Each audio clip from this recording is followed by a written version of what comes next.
What's up, guys? C2113 here.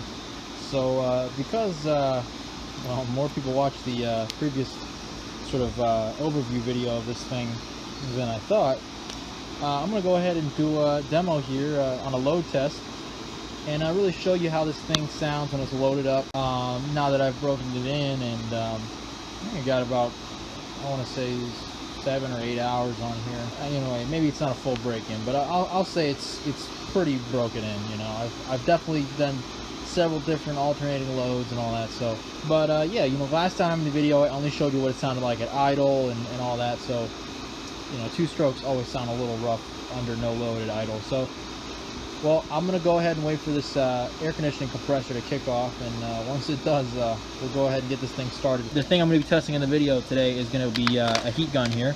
This is a 1500 watt heat gun, but it has 2 modes. It's got the 1500 watt and then it's got an 800 watt. So we're gonna be testing that on the single switch, as you can see up here. So that's gonna load this thing up pretty close to max. So that'll give you a good idea what this thing sounds like when it's maxed out.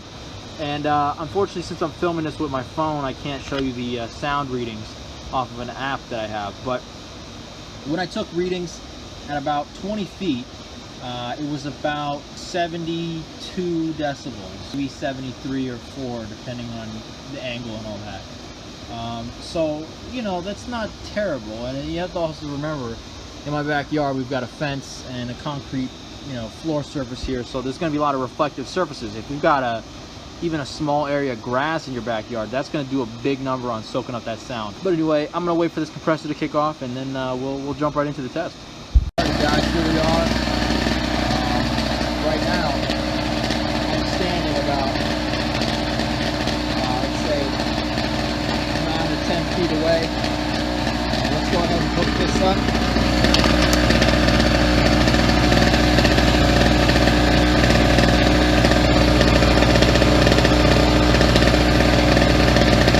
Let the engine warm up for about 5 minutes, and now we'll go ahead and put it on load.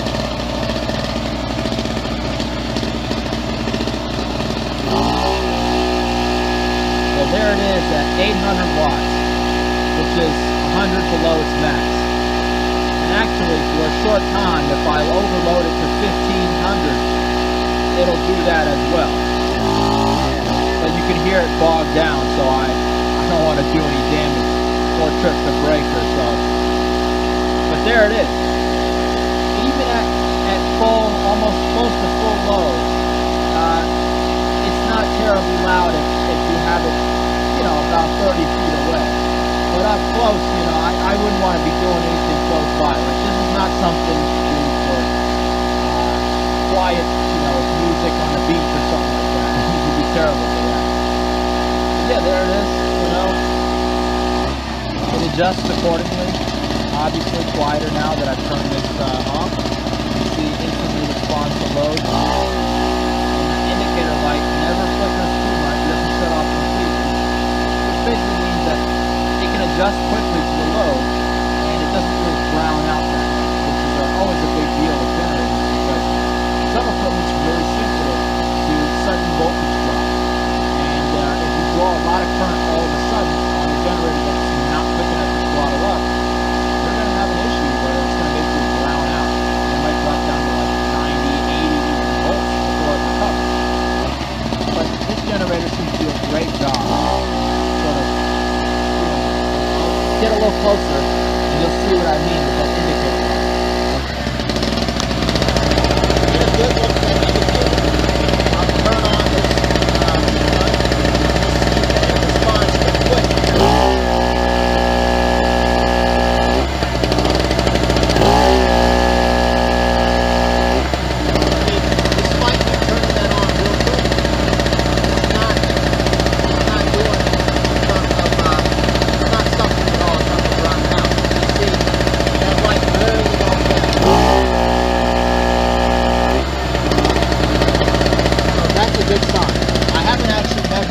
Voltage off of here, but I hooked up a let's see, 150 watt light bulb, and then I turned it on, and it was barely any noticeable sort of dimming of light as the load came on. So again, for less than $100 when I got this. A great deal. Anyway, guys, my review of the Pulsar. Let me turn this off here. So overall, my review of this thing, it's great. If you can get this thing for, even the sale price is a little high in my opinion. At Kmart they have this for about $150. You can, I believe, get this for $140 on Amazon. But if you can find this for less than $100, it's a steal, because it's, in my opinion, way better than the Harbor Freight. The Pull Start seems to be a much better quality. The little pawl that comes out and sort of locks in to give you that pull on the flywheel there, that is much better quality, that plastic, than on the Harbor Freight. And then the fuel line that's included, it seems to be much better quality. And of course, you get more power. The Harbor Freight can only do 700 peak. This can do 900 or 700 running, and this one can do 900 running and 1200 peak, whereas the Harbor Freight can only do 900 peak. So all in all, this is a much more powerful unit for, you know, like I said, if you get the same price, a great deal. Plus, you've got your 12 volt, your standard 12 volt style cable here, just plug straight in, and you've got two outlets, and they're both fused. Both the DC's fused, and the AC's got a breaker as well. So all in all, guys, it's a steal if you can get it for less than $100.